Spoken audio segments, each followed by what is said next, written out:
الرجيم بسم الله الرحمن الرحيم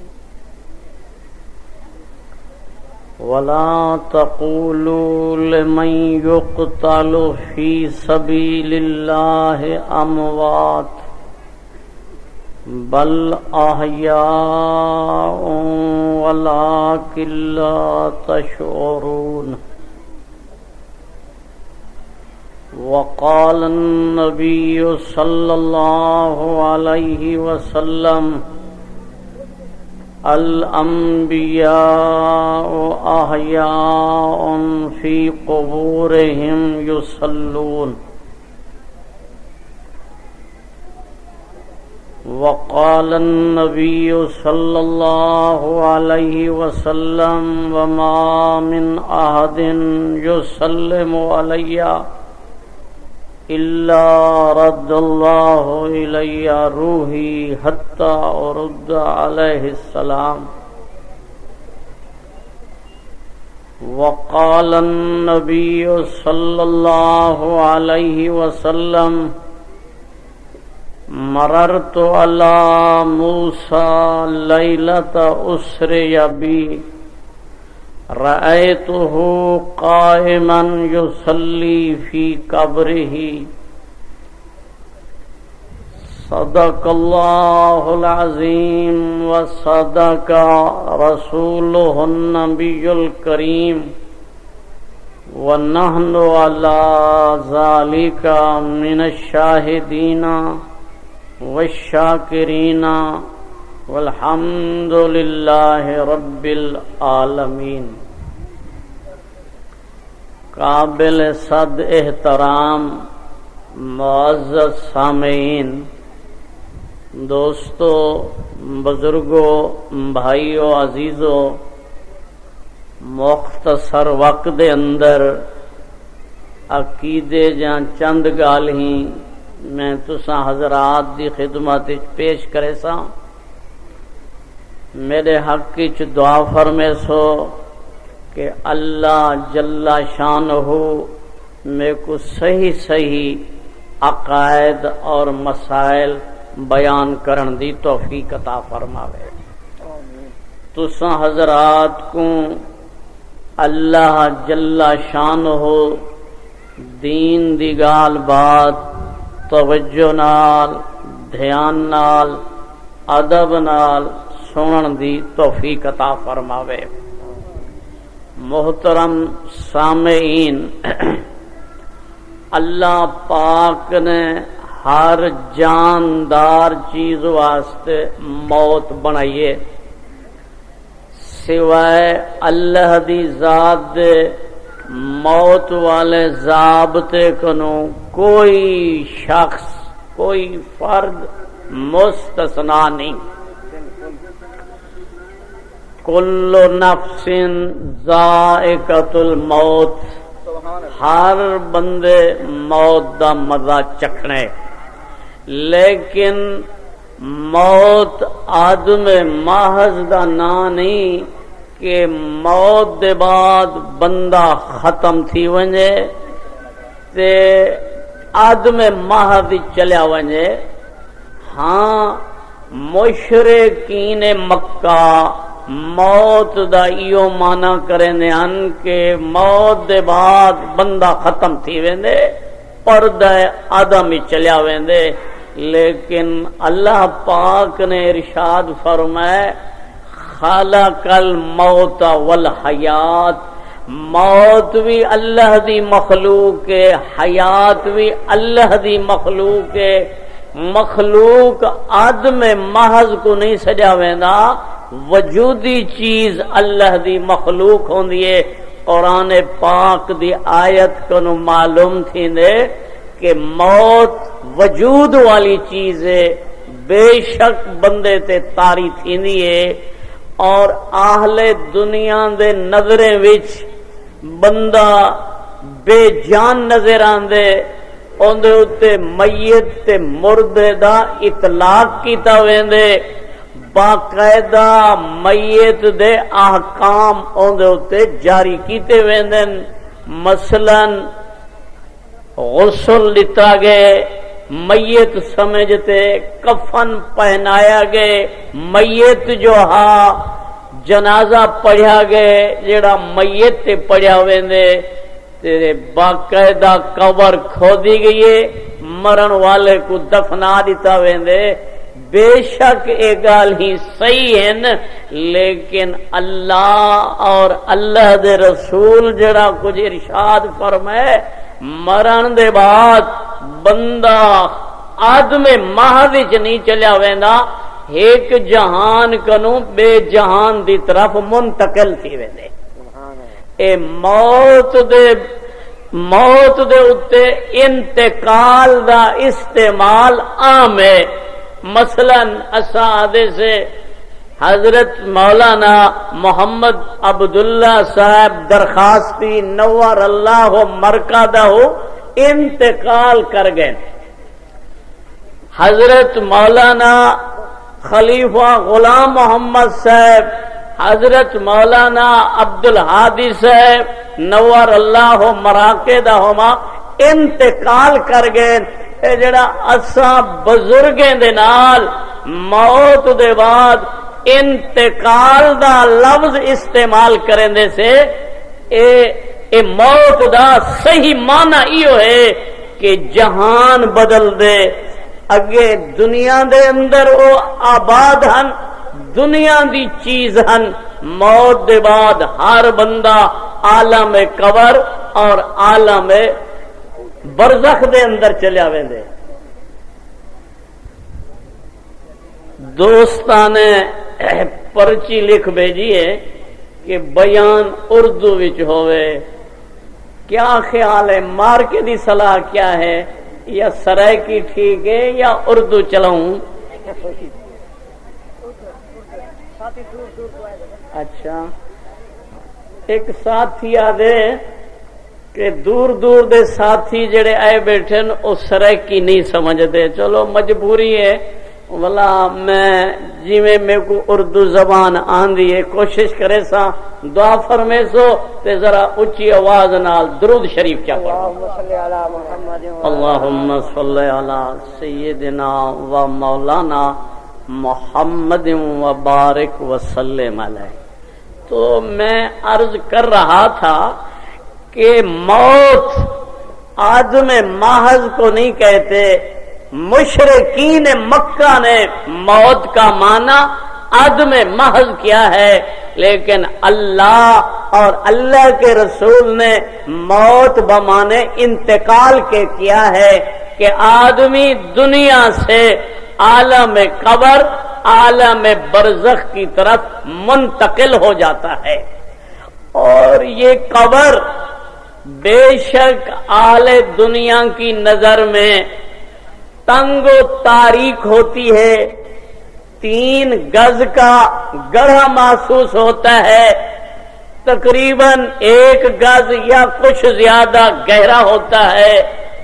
یہ دنیا والوں کی نظر ہے، لیکن اللہ کے نبی حضرت محمد الرسول اللہ صلی اللہ علیہ وسلم نے ہمیں بتلایا ہے، آپ نے ارشاد فرمایا ہے کہ مومن بندہ، مسلمان بندہ اللہ اور اللہ کے رسول کی غلامی کرنے والا، کلمے کے مطابق زندگی گزارنے والا شخص جب قبر میں رکھا جاتا ہے تو جہاں تک اس کی دید جاتی ہے قبر فراخ ہو جاتی ہے۔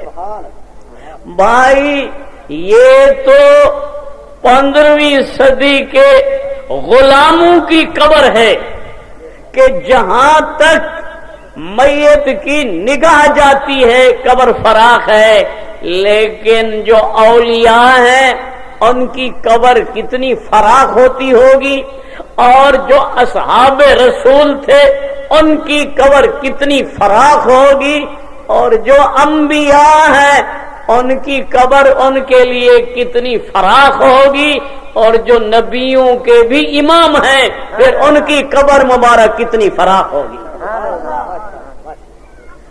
بھائی اس پر منکرین عذاب قبر کو ایک اعتراض ہے. جب ہم اللہ کے نبی کی بات سناتے ہیں کہ بھائی نیک میت کے لیے تا حد نظر قبر فراخ ہوتی ہے، تو اس پر دماغ کے پجاری اللہ کے نبی کی بات کو دماغ کی وجہ سے ٹھکرانے والے فوراً اعتراض کر لیتے ہیں کہ یار قبرستان میں جائیے، ہر قبر دوسری قبر سے ملی ہوئی ہے، قبر کے ساتھ قبر ہے، قبر کے ساتھ قبر ہے، اور ہزاروں سینکڑوں میتیں مدفون ہیں. اگر ایک میت کی قبر اتنی فراخ ہوتی ہے تو دوسرے مردے کہاں جاتے ہیں؟ یہ منکرین عذاب قبر کا اعتراض ہے. یہ ان کا شبہ ہے کہ ایک میت کی قبر اتنی فراخ اگر ہو گئی تو دوسرے مردے کہاں گئے؟ بھائی میں اس سوال کا جواب عرض کرتا ہوں، لیکن پہلی میری گزارش سمجھ لیں کہ جو کچھ اللہ اور اللہ کے نبی فرمائیں، مومن کی شان یہ ہے کہ اسے فوراً تسلیم کر لینا چاہیے. قرآن اور حدیث کی باتوں کو دماغ کے ترازو میں رکھنا اور دماغ کے ساتھ سوچنا، عقل کو لگے تو ماننا، اگر عقل کو نہ لگے تو انکار کر دینا. یہ ایک کافر کا کام تو ہو سکتا ہے، پر کسی امتی کا یہ کام نہیں ہے. اگر یہی اصول اپنایا جائے تو یقین جانیے انبیاء کا کوئی معجزہ ہے جو عقل میں آئے. دیکھیے قرآن پاک میں اللہ جل شانہ نے موسیٰ کلیم کا واقعہ بیان فرمایا. موسیٰ علیہ السلام، ان کی برادری قوم بنی اسرائیل، یہ بیچارے فرعون جیسے ڈکٹیٹر کے قبضہ میں آ گئے. وہ بہت بڑا ظالم تھا، پوری غریب قوم کو اس نے ظلم ستم کی چکی میں پیس رکھا تھا. حتیٰ کہ اللہ کا قرآن کہتا ہے یہ ظالم ان کے بچوں کو ذبح کرتا تھا، ان کی بچیوں کو اپنے گھر کے کام کاج کے لیے زندہ چھوڑ دیتا تھا. لیکن مطلق العنان ڈکٹیٹر اتنا تھا کہ کوئی اس کے سامنے احتجاج بھی نہیں کر سکتا تھا. ادنی کتنے سال تک یہ ظالم اس غریب قوم پر ظلم کی چکی چلاتا رہا، لیکن تابقائے آخر اللہ کی طرف سے ظالموں کی گرفت کا ٹائم بھی تو ہوتا ہے نا. اللہ ظالموں کو ضرور پکڑتا ہے. اسی لیے تو کہا جاتا ہے کہ اللہ کے ہاں دیر ہے اندھیر نہیں ہے. چنانچہ جب اللہ نے قوم بنی اسرائیل کو حکم دیا کہ یہاں سے ہجرت کرو، اس ظالم کے ملک کو چھوڑ دو، یہ ظلم سے باز نہیں آتا، موسیٰ کلیم اپنی غریب امت کو، اپنی غریب قوم کو لے کر، اور وہ بھی شادی کا بہانہ بنا کر، ویسے تو جانے نہیں دیتا تھا، بھئی ہماری شادی ہے. اور غریب لوگوں کی جب شادی ہوتی ہے تو ان کے پاس زیورات کہاں ہوتے ہیں، کپڑے کہاں ہوتے ہیں، تو امیروں سے یہ غریب زیور بھی مانگ لیتے ہیں، کپڑے بھی، ہم شادی کر لیں واپس کر دیں گے.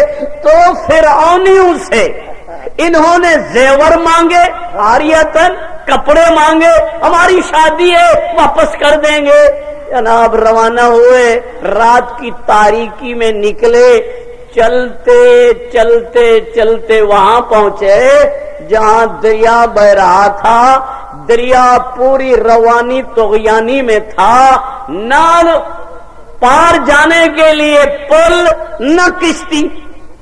اب پریشانی لاحق ہوئی کہ جناب پل بھی نہیں ہے، کشتی بھی نہیں ہے، دریا بھی زوروں پر ہے، لہریں اٹھ رہی ہیں، موجیں چل رہی ہیں، اگر ہم یہاں ٹھہرے رہے تو خطرہ ہے پیچھے سے فرعون آ جائے پکڑ لے گا، پھر پہلے سے زیادہ ظلم کرے گا۔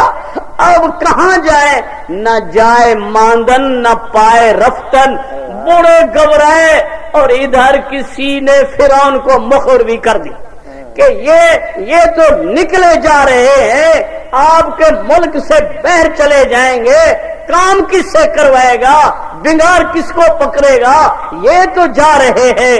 اب وہ اقتدار کے نشے میں تھا، اس نے کہا یہ کہاں جا سکتے ہیں، میری کرسی میرا اقتدار بڑا مضبوط ہے، میں ان کو ابھی پکڑ کر لاتا ہوں، بھائی لشکر تیار کرو، گھوڑے تیار کرو، گھوڑے تیار ہو گئے، لشکر تیار ہو گیا، اب بھاگے بھاگے جا رہے ہیں کہ پکڑ لو ان کو، گرفتار کرو۔ موسیٰ کلیم اپنی قوم کو لے کر دریا کے کنارے پر کھڑے ہیں، پیچھے سے یہ دشمن آ رہے ہیں۔ اب جب موسیٰ کلیم کی قوم نے پیچھے ان کے آثار دیکھے کہ وہ آ رہا ہے، وہ پکڑے گا، یہ کر دے گا، وہ کر دے گا، تو ان کی تو چیخیں نکل گئی۔ موسیٰ کلیم کو کہنے لگے اِنَّا لَمُدْرَكُونَ، کلیم پکڑے گئے، مارے گئے، اب نہیں بچائے گا، آگے جا نہیں سکتے، پیچھے دشمن سر پر چڑھ کر آیا۔ دیکھیے یہ موسیٰ کلیم کے ساتھی موسیٰ علیہ السلام کے صحابی تھے، موسیٰ کلیم کے ساتھی تھے، لیکن جب وہ ڈرے، وہاں موسیٰ کلیم کا ایمان، اللہ کی ذات پر بھروسہ پتھر کی چٹان سے بھی زیادہ مضبوط ہے۔ موسیٰ کلیم کہتے ہیں کلا، ہرگز نہیں، انما یا ربی، میرا رب میرے ساتھ ہے، سایہدین، مجھے یقین ہے بے شک میں دونوں دشمنوں کے نرغے میں ہوں، پیچھے فرعون ہے، آگے دریا ہے، لیکن چاہے حالات جتنے بھی ناسازگار ہیں، مجھے یقین ہے میرا رب مجھے راستہ عطا کرے گا۔ اِنَّا رَبِّي سَيَهْدِينِ، مجھے میرا رب راستہ دے گا۔ اب فرعون چڑھایا، قوم گھبرائی ہوئی ہے، تو اللہ نے کیا فرمایا؟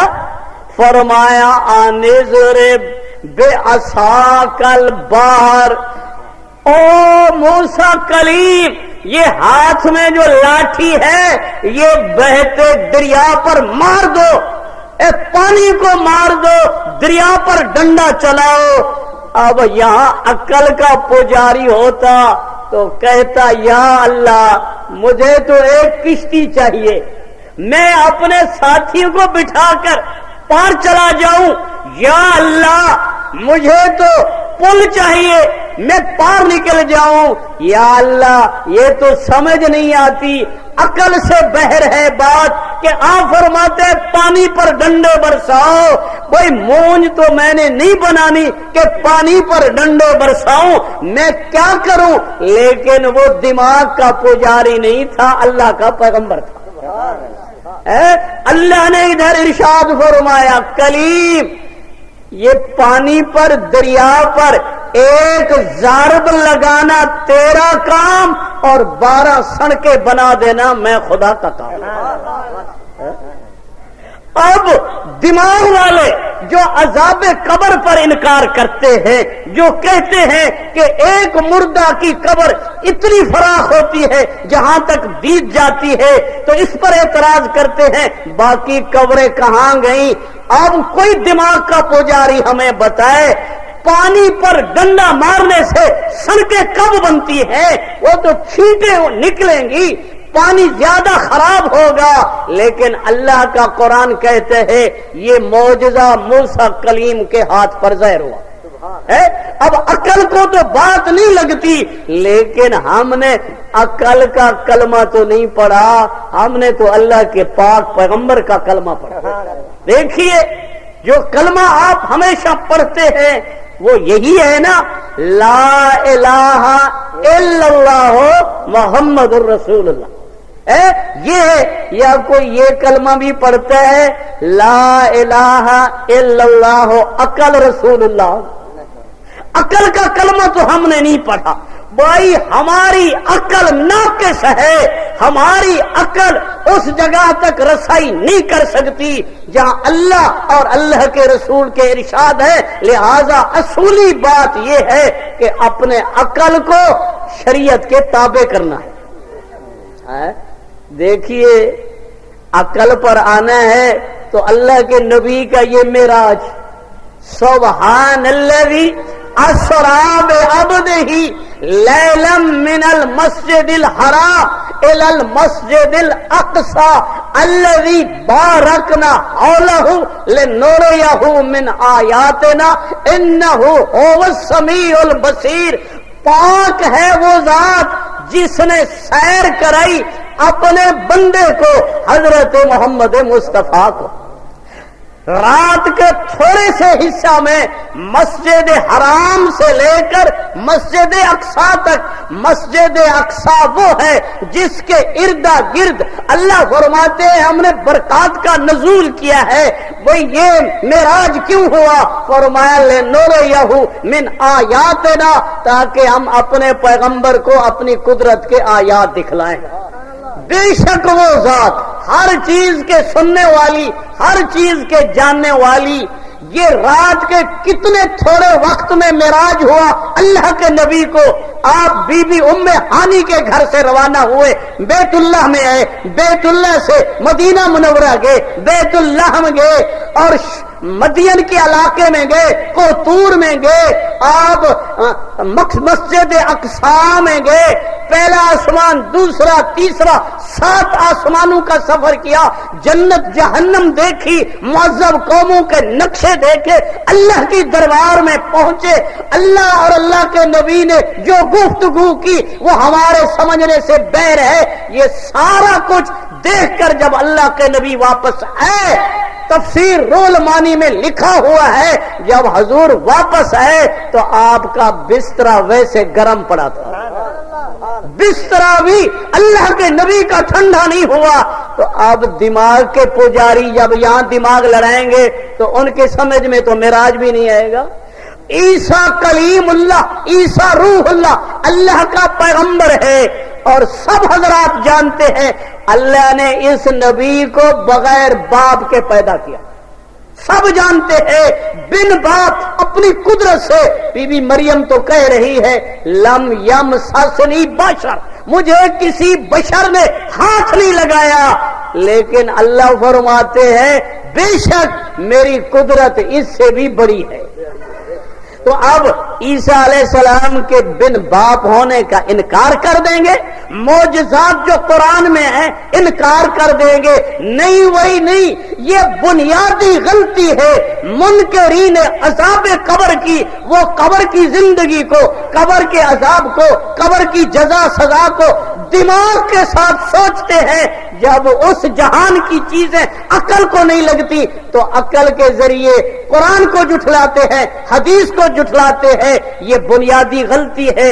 ورنہ مسلمان کا مقام اور شان یہ ہے کہ جو کچھ اللہ اور اس کے نبی فرمائے مومن آمنا و صدقنا کہتا جائے، سرے تسلیم خم ہے جو مزاج یار میں آئے۔ تو بہرحال مناسب تو نہیں ہے کہ عقلی شبہات، عقل کے گھوڑے دوڑائے جائیں اس عالم کے بارے میں، لیکن بہرحال اعتراض کرنے والوں نے اعتراض تو کر ہی دیا ہے کہ وہی قبر کے ساتھ قبر ہے۔ تم جو کہتے ہو کہ مردہ تا حد نظر اس کی قبر فراخ ہوتی ہے، باقی قبریں کدھر جاتی ہیں؟ یہی سوال تھا نا جناب۔ اب میں جواب عرض کرتا ہوں، لیکن جواب سے پہلے ذرا اونچی آواز سے درود شریف پڑھ لیں۔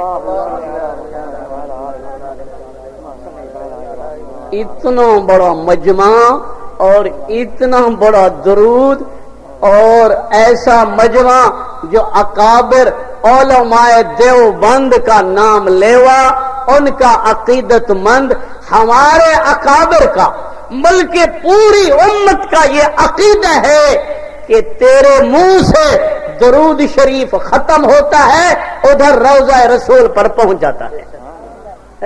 اتنا بڑا اعزاز، اتنی بڑی سعادت کہ آپ کے منہ سے نکلے اور اللہ کے نبی کی دربار میں پہنچ جائے، اور پھر اتنی بے ذوقی، مزہ نہیں آ رہا۔ ذرا اونچی آواز سے درود شریف پڑھیں بھائی۔ جزاکم اللہ، اللہ آپ کو جزائے خیر عطا فرمائے۔ میں جواب عرض کر رہا ہوں بھائی،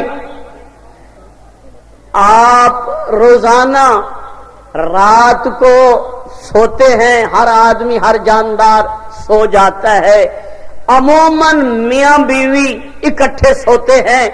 جو شادی شدہ حضرات ہیں، بیویوں والے ہیں، ان کو جناب یہ ہمیشہ واسطہ پڑتا ہے، میاں بیوی ایک پلنگ پر، ایک چارپائی پر سوئے ہوئے ہیں، دونوں کا جسم آپس میں ملا ہوا ہے، ایک ہی چارپائی ہے، درمیان میں کوئی فاصلہ نہیں ہے، لیکن میاں کو نیند آ گئی، بیوی کو بھی نیند آ گئی۔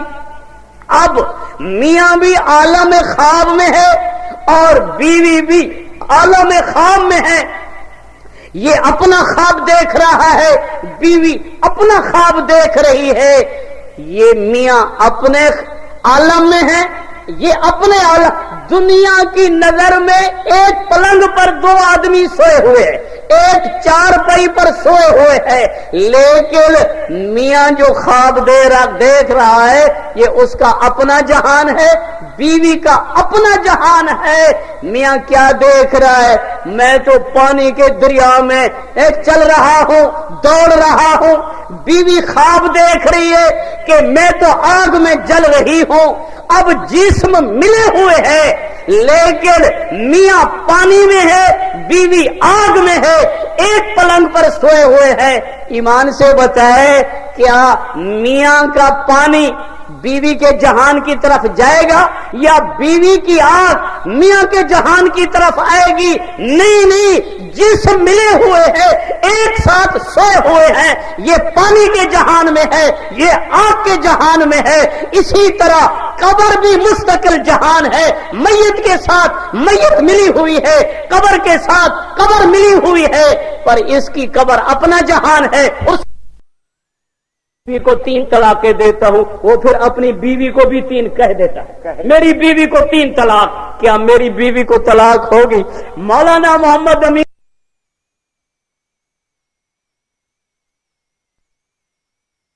رحمت اللہ علیہ نے فرمایا کہ سندھ میں ایک مولوی تھا غیر مقلد، جو بھی 3 طلاقیں دے کر جاتا وہ کہتے کب 3 واقع ہوتی ہے؟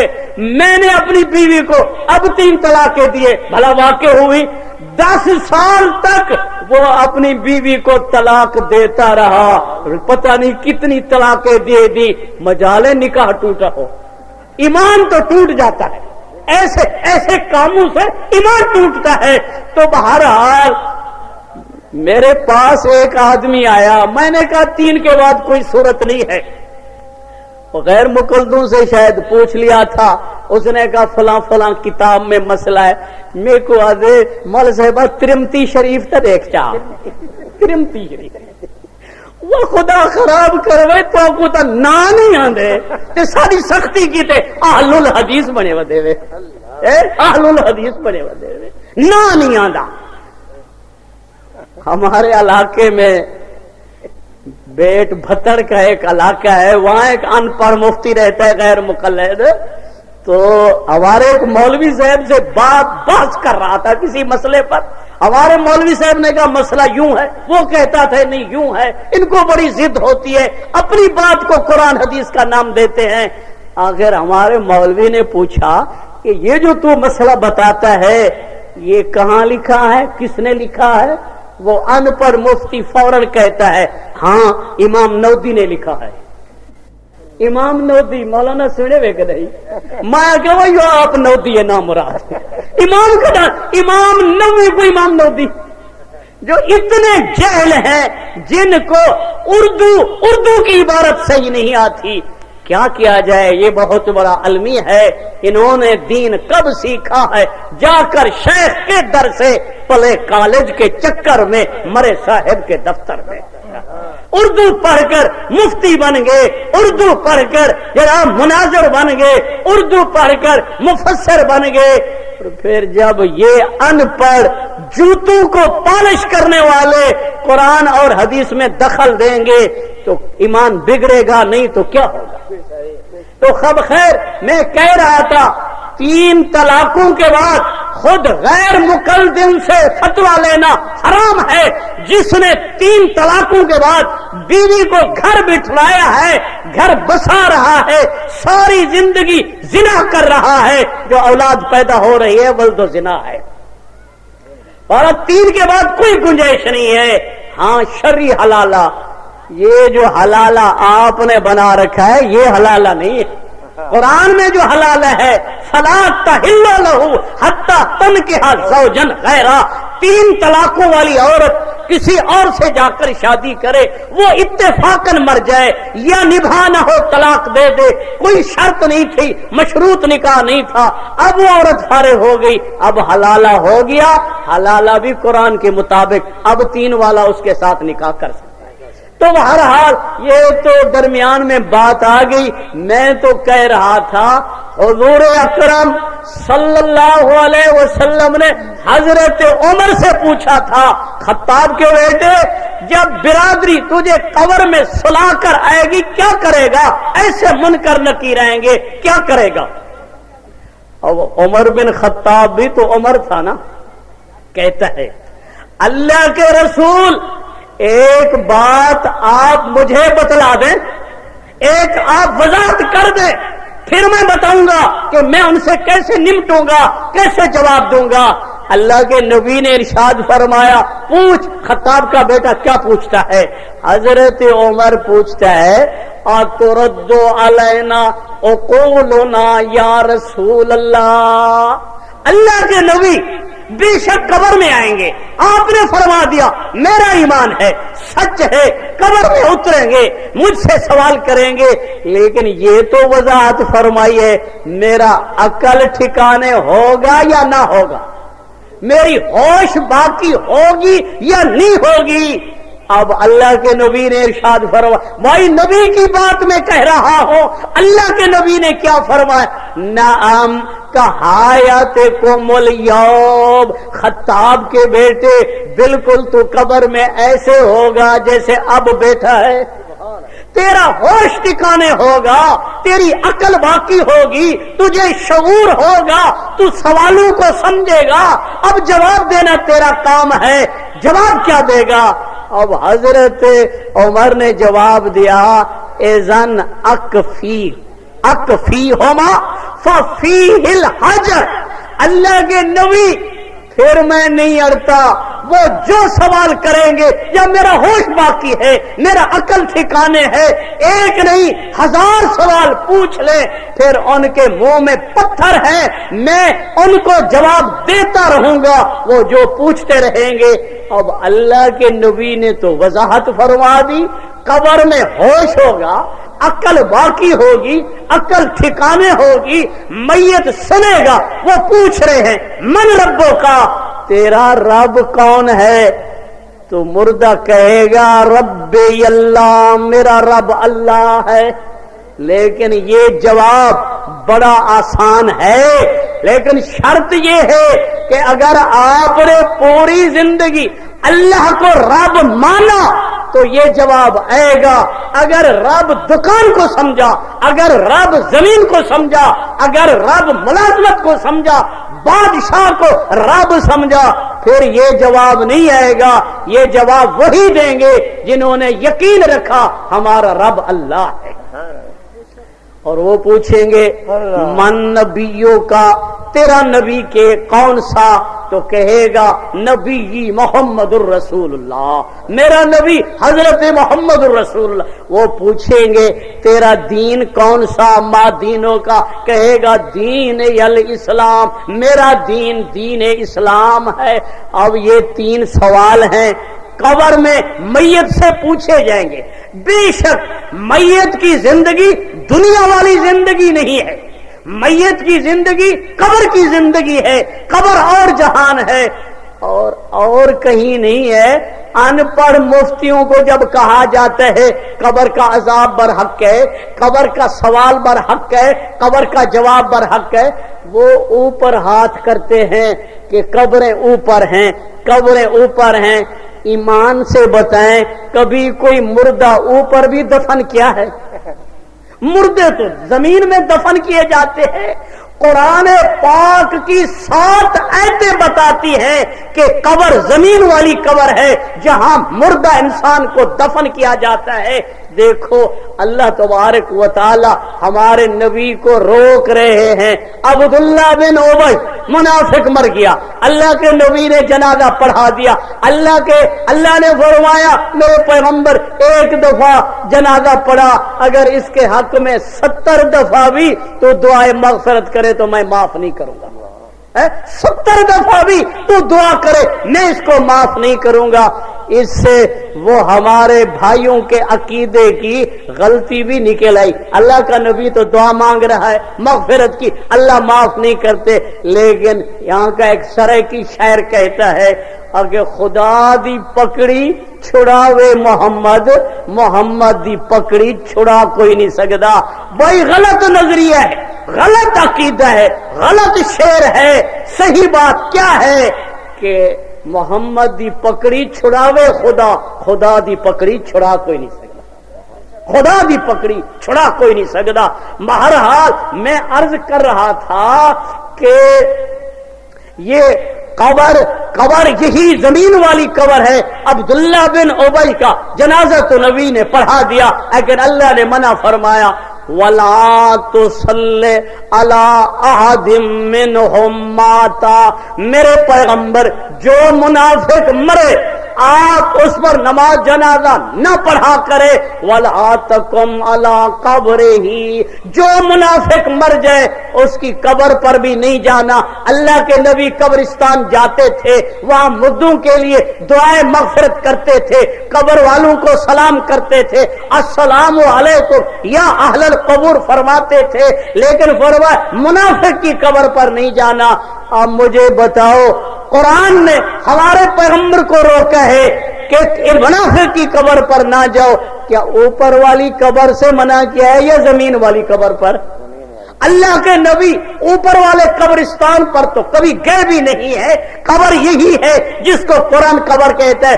اور ایک آیت نہیں 7 آیتیں ہیں. انکا لا تسمع الموتى, اور پھر فرمایا وما انت بمسمع من فی القبور. تو اے پیغمبر آپ قبر والوں کو نہیں سنوا سکتے. تو یہ قبر سے مراد یہی قبر ہے جس میں مردے دفن ہے. فرما ان اللہ یبعث من فی القبور, اللہ قبر والوں کو اٹھائے گا, یہی قبر ہے. اذا القبور بوسرت, قبریں اکھیڑی جائیں گی, یہی قبر ہے. اماتہ فاقبرہ, اللہ انسان کو موت بھی دیتا ہے, قبر میں رکھنے کا حکم بھی دیتا ہے. تو جو اس زمین والی قبر کو قبر نہیں کہتا یہ قرآن کی 7 آیات کا انکار کرتا ہے. قرآن کی 7 آیات کا انکار کرتا ہے جو اس زمین والی قبر کو, اس زمین والی قبر کو اللہ قبر کہتے ہیں. پھر ظالم کہتا ہے کہ جس کو یہ قبر نہیں آئی پھر اس کو عذاب کیسے؟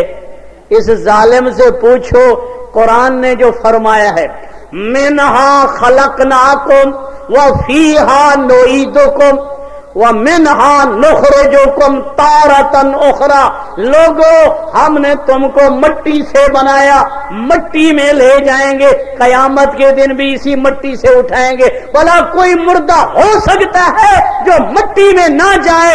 اللہ کہتا ہے مٹی میں جانا ہے. اگر کہا جائے کہ کچھ مردے ایسے ہیں جن کو مٹی نصیب نہیں ہوئی, توبہ نعوذ باللہ, قرآن جھوٹا ہوگا, قرآن سچا ہے. ہر مردے کو مٹی نصیب ہوتی ہے. یہ اور بات ہے, کبھی کسی کو جلدی, کسی کو دیر سے, کسی کو سویر سے. جو آپ کا بھائی, آپ کا بزرگ فوت ہو گیا, اس نے آپ نے دفن کر دیا, فوراً مٹی مل گئی. لیکن جو پرندے کھا گئے, درندے کھا گئے, جس کو مچھلیاں کھا گئی, آخر وہ مچھلیاں ہی تو مریں گی, وہ پرندے تو مریں گے, مٹی میں ملیں گے. بہرحال ہر مردے نے مٹی میں جانا ہے، یہی مٹی والی قبر ہے، لہذا یہ قبر حساب ہم اسی میں ہوتا ہے، سوال اسی میں ہوتا ہے۔ البتہ چاہے مردہ ذرہ ذرہ بھی ہو جائے، ریزہ ریزہ بھی ہو جائے، اللہ تبارک و تعالی اس کے ذرات کے ساتھ روح کا تعلق بنا دیتے ہیں، وہ قادر مطلق ہے، اس کی قدرت سے کوئی چیز بعید نہیں، بہرحال ذرات کے ساتھ تعلق قائم کر کے حساب بھی ہوتا ہے۔ دیکھو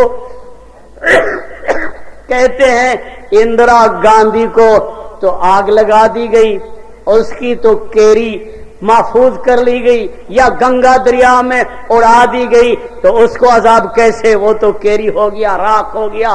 بھائی بخاری شریف میں حدیث ہے، حضور اکرم صلی اللہ علیہ وسلم ارشاد فرماتے ہیں، ایک آدمی تھا گناہگار قسم کا، غلط کار قسم کا آدمی تھا، آزاد زندگی گزاری، اب جب موت کا وقت قریب آیا تو مرنے لگا، اللہ کا ڈر لاحق ہوا کہ مرنا ہے، رب کے حضور پیش ہونا ہے، اب اتنے گناہ ہے کہ کس کس گناہ کا میں حساب دوں گا۔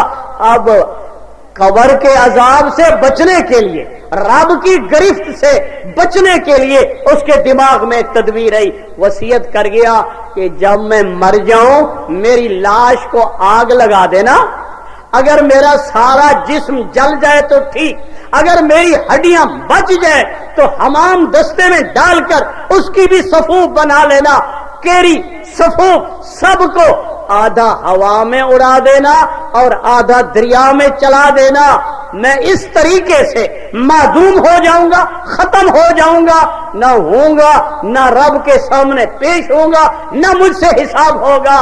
اب مر گیا، پیچھے انہوں نے وصیت کے مطابق آگ لگا دی اور اس کی راکھ کو ہوا میں دریا میں اڑا دیا، لیکن قادر مطلق نے ہوا کو حکم دیا، دریا کو حکم دیا، اس کے ذرات کو جمع کرو۔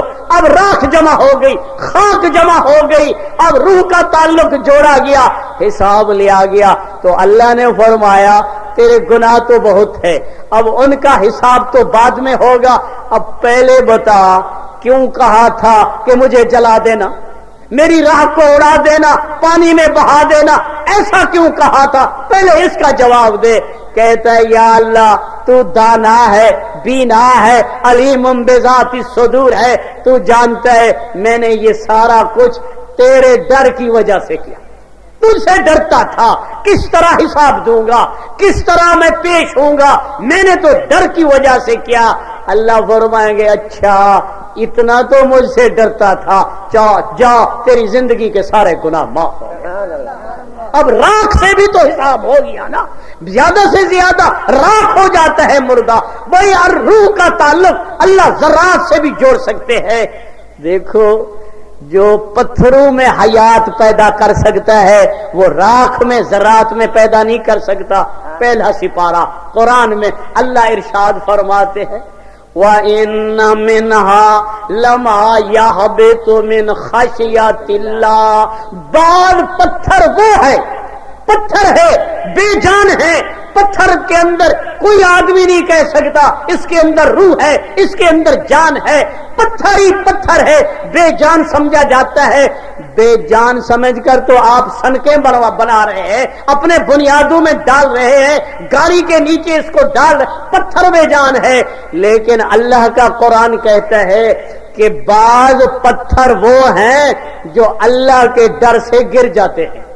اب مجھے بتاؤ اس میں روح تو نہیں ہے، اس میں خدا کا خوف کیسے آ گیا، یہ کیسے ڈر کے مارے گر گیا؟ بھائی اگر قرآن کہتا ہے پتھر میں حیات ہے تو مردے کے اندر تو 50-60 سال کم و بیش روح رہا ہے۔ جو خدا پتھر کے اندر حیات پیدا کر سکتا ہے وہ مردہ انسان کے اندر چاہے راہ کیوں نہ ہو جائے حیات بھی پیدا کر سکتا ہے، حساب بھی لے سکتا ہے، کتاب بھی لے سکتا ہے۔